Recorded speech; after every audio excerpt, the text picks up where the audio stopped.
really like LA. My girlfriend's here. She's been here for like 3 months now, and it's really nice. Like being able to have someone helping with like life, so I can focus on Valorant. And it's like nice. Sick.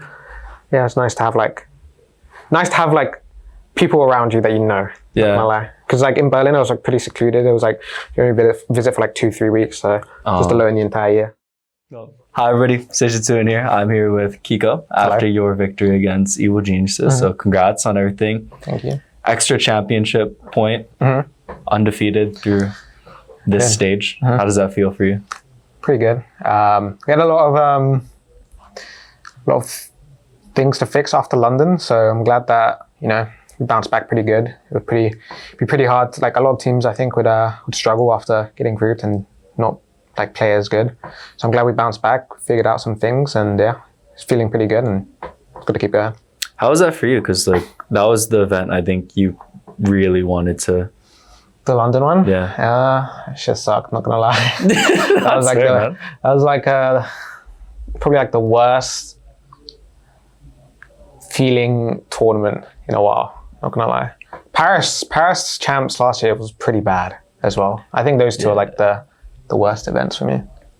I imagine it's for different reasons, because like Paris is one where I think I've told you this before, but I had you guys like power ranked as like a top 4 team there, maybe even possibly winning. But then this one is like while you're up there, just because of just NRG status, it's a just hometown crowd. Yeah, I mean, and just being in London, and then we wanted to go far, and I think we played pretty bad, and we had like a pretty bad slump and like some things that weren't going our way in terms of like individual like decision making, and we had like a lot of team problems as well, and we're trying to fix that and just be together as a team, and I think it's going good, playing a lot better. So yeah, just closing out. I think the main thing was like closing out man advantages that we remember in London. There was a lot of 2v4s that we lost that cost us the game in a lot of series. So yeah, I mean, just trying to close that out. Yeah. I mean, in fairness, you guys had a really grueling schedule from Santiago to the just stage one, because stage one's a lot more hectic for you guys. Yeah. Was part of it burnout?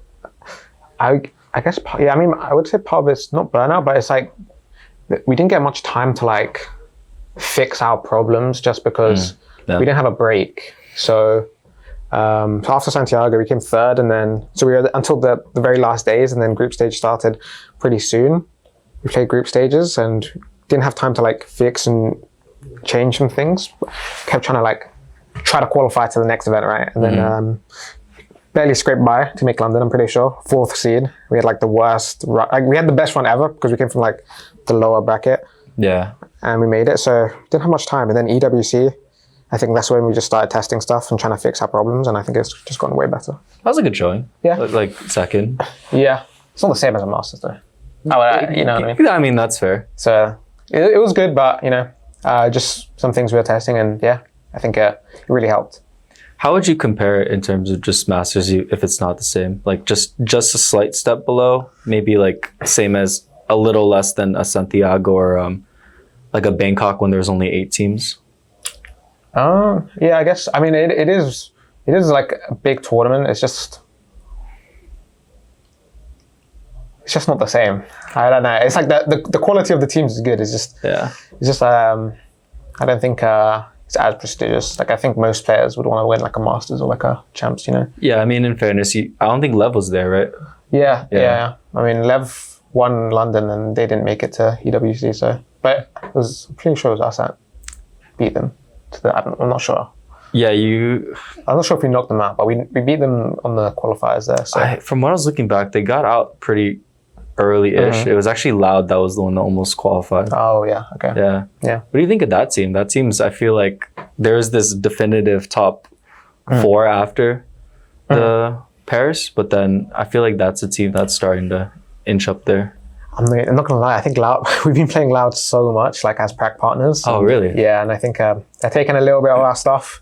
They have Luxo, they have Luxo on chamber, and he's frying. So there's I mean, no, I mean it's not a bad thing. It's like you gotta take what you can, But I mean, they're like Luxo is frying. Erday's like I think Erde is the most confident player I've ever seen in a prac and official. It's just crazy, and he just takes maximum risk. I mean, they're playing good. I'm not gonna lie. I think they're playing 100 Thieves today, so they might beat them. I think they're gonna beat them, to be fair, because every time we play them, it's like actually really hard in prac. Not gonna lie, they're like good. That's a mechanically gifted team, honestly. Yeah. I think they just had to figure some things out, and like they're actually looking good now. So I'll give it to them. Every person I talk to about Erde, especially in the Brazilian scene, like I spoke with King, they're always like, this man's the biggest rage baiter I've ever seen. Really? And like, I just can't tilt him no matter what. He's just always smiling. Really? Yeah. have you had any funny moments in scrims where he's just like... No, it's just the only thing in scrims is like he will just like solo run us down just because he just wants to, and he will just like take maximum timings and everything. Like he plays with no fear. So I mean, hopefully, like, I mean, I want them to win today, not gonna lie, against 100 Thieves, because I think they're like pretty good, and I like Luxo's chamber. He looks good on that, and they have a lot of good comps and stuff. So yeah, hopefully they win today. No hate to 100 Thieves, but oh yeah, for sure. I mean, you just want your like scrim buddy or like the one. It'll be nice. Yeah. How does that work? Is it just you pick specific teams in the opposite group, or like do you want to try to vary it up, but then just based off of schedules, it's just... I mean, it's hard to get pracs in NA, I think. Seriously? Yeah, I think that's what Bonk said, that no teams are really pracking, so we have to prac people in the opposite group and stuff like that, so we just end up playing Loud a lot, and other tier 1 teams obviously, but play Loud a lot, not gonna lie, and they're really good practice partners, because they like limit test us a lot in terms of like whatever fights and timings they take. I'd agree with that. Yeah, I think a lot of those teams, at least from what I hear, the teams that are just a lot of firepower, very aggressive, are the great ones to practice against. I think last year, some teams were saying that MV back in tier 2 was their favorite scrim partner, because they just challenge stuff, and you can really test how you set your boundaries with that aggression. That's what I heard from the NRG guys, that like Envy last year like made them really, really good, like in terms of taking timings and like playing super aggressive, because they were like a super aggressive team.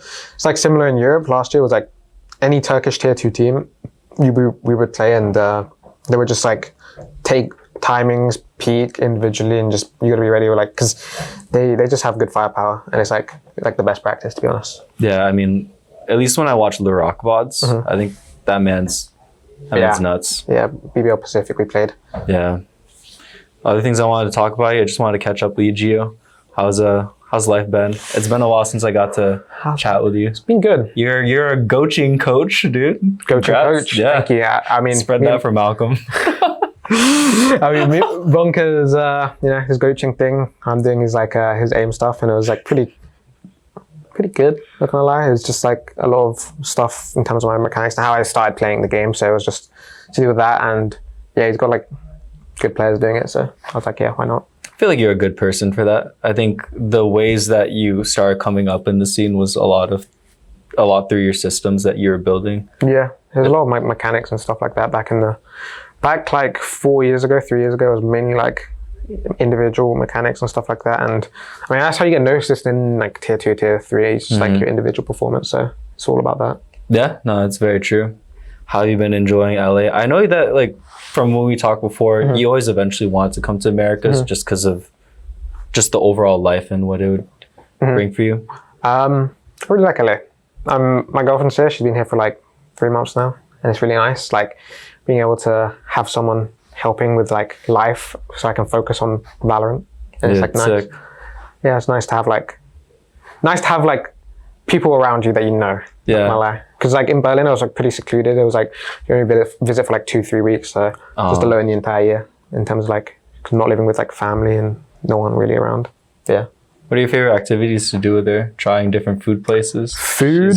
So a lot of food. We go out watch movies and just going out dinners. And what was the last event we do? And you watched Odyssey for 24 hours? It's a long movie. 24 hours? It was like 3 hours. We watched the Odyssey at the Chinese theater. We went to a museum. I don't know which museum it was, but about Hollywood and like how Hollywood came up in LA. It was actually pretty interesting. That's pretty based, honestly. Yeah. I don't know, just a lot of like going out, just just enjoying hot weather. To be fair, it's nice. And playing games. We play a lot of like 2-player games here. Yeah. With no ping. Sounds like you couldn't really do that as much during the no breaks in Santiago. Yeah, I mean, that was like we had a long stretch of just playing 24/7, so Yeah. it was pretty hard. But now, like, I think we have a little bit of like 20-day break before the playoffs or something. Not 20-day break, but like It's pretty long, yeah. we have 20 days until we play, so we have like some time to actually like focus on like some things and just some time off. Any final words before we don't see you again for like 3 weeks? You won't have to do press for like a while. No, any last word for press in 3 weeks? Yeah. Well, I'll just say thank you guys, NRG fans. It was pretty hard times since London, but some good times and bad times. But thank you guys for supporting us, and we're undefeated, so everything worked out in the end. Style statement, dude. You're kind of going crazy during that stretch, though, at the very least. I mean, it was long. Happens, man. All right, good seeing you again, man. See ya.